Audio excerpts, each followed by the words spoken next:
You do realize this is a black tie event, right?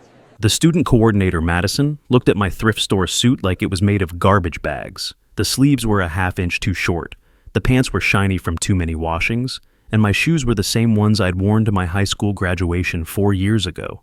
This is the only suit I have. The invitation said formal attire. Formal means designer, she cut me off. Not whatever this is. You're going to stand out in all the photos. We were in the lobby of the Westbrook Hotel, where the university held its annual honors scholarship dinner.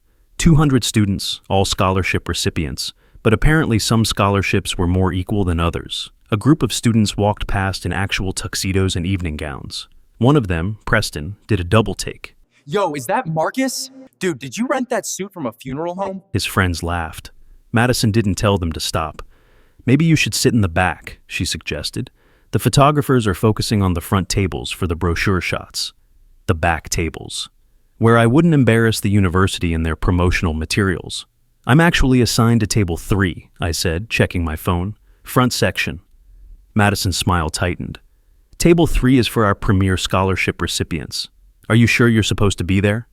The Whitmore Full Scholarship, I said. It's the biggest one the university offers. Her expression changed, not friendlier, more confused. You're the Whitmore recipient?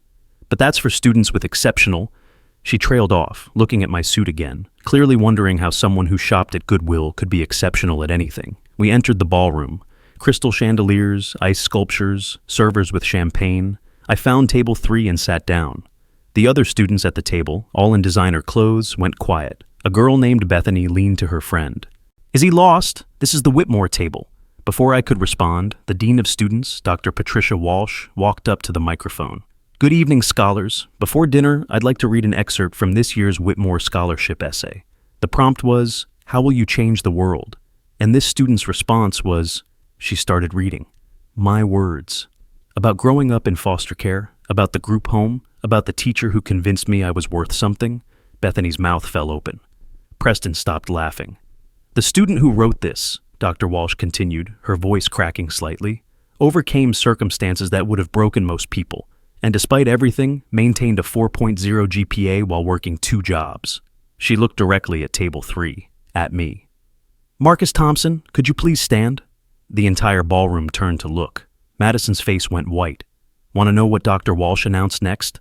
Comment part 2, and I'll tell you about the phone call that changed how the university treats scholarship students forever.